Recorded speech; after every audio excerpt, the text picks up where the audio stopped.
Sachez qu'il est possible de saisir une prescription depuis la fiche du patient si vous êtes amené effectivement à saisir des prescriptions.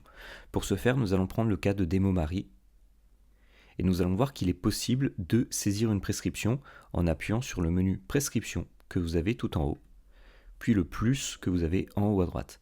À partir de là, vous allez tomber sur un menu qui va vous permettre de saisir la prescription du patient depuis le mobile.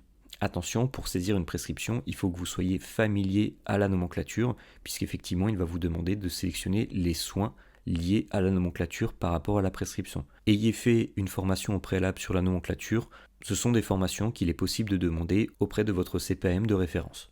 Au niveau de la saisie de prescription, il va vous demander déjà dans quel type de prescription c'est. Vous avez le choix entre standard, infirmier en pratique avancée, télémédecine. Dans 99% des cas, ça sera du standard. Ensuite, il vous demandera si c'est un acte isolé à facturer. Acte isolé à facturer pour les cabinets ou centres de santé qui ont l'option latitude, donc le lecteur Bluetooth. Et vous avez prescription classique. Dans notre cas, nous allons sélectionner prescription classique. Ensuite, il vous sera demandé de numériser le document pour pouvoir prendre le document en photo. Sachez que la prise de document en photo permettra, avec une IA générative, de renseigner automatiquement la date de prescription et éventuellement de saisir le prescripteur. Dans notre cas, nous allons sélectionner l'option depuis l'appareil photo.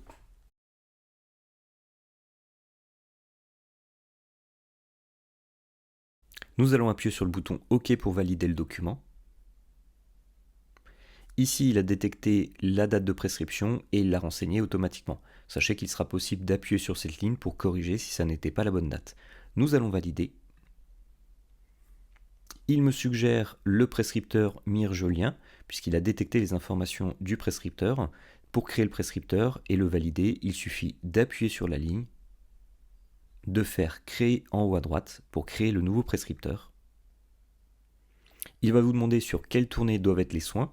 Il faut être familier du menu planning que vous avez sur l'ordinateur, mais effectivement, vous allez pouvoir sélectionner la tournée sur laquelle doivent être les soins. Dans notre cas, nous allons sélectionner la tournée centre-ville. Il va ensuite vous demander où sont réalisés les soins. Vous avez le choix entre cabinet, dans le cas où les soins doivent être réalisés au cabinet et donc il ne faut pas facturer le déplacement. Domicile, dans le cas où il faut facturer le déplacement, type IFA, IFD ou IFI. Vous avez ensuite domicile non facturé à utiliser par exemple dans le cas des couples où les soins se font lors d'un même passage. Donc il y en a un sur la prescription où il faudra mettre domicile et l'autre personne où il faudra mettre domicile non facturé pour ne pas facturer de déplacement. Les autres options qui peuvent vous servir, ce sont les IFI multipatients. IFI multipatients qui permettent dans le cas où vous avez deux personnes lors d'un même rendez-vous au même domicile de facturer des soins liés à des BSI, il sera possible, plutôt que de mettre domicile non facturé, de dire IFI multipatient sur la personne à qui il faudra facturer le supplément de déplacement. Pour rappel, la sécurité sociale autorise effectivement le fait de facturer un petit supplément au second patient chez qui on va lors d'un même déplacement, mais ça ne concerne que les patients pour lesquels il y a des BSI à facturer. Et il faut que lors du même passage, il y ait des BSI à facturer pour les deux personnes.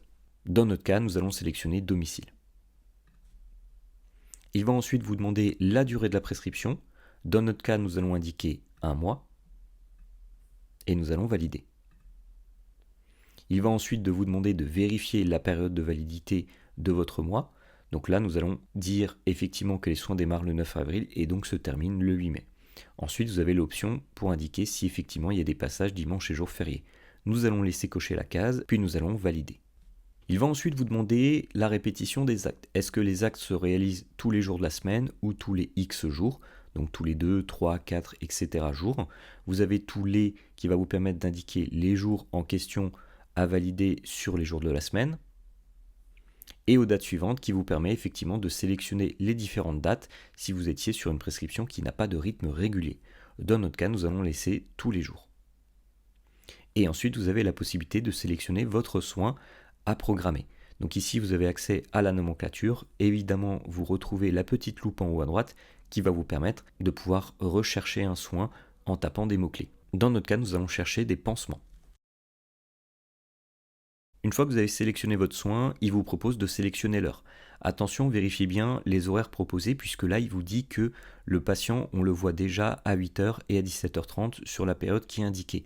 Si les soins se font au même passage que des soins déjà programmés, il faudra indiquer exactement la même heure. Dans notre cas, effectivement, les soins se font au même passage que notre distribution de médicaments, donc nous allons nous mettre 8 heures.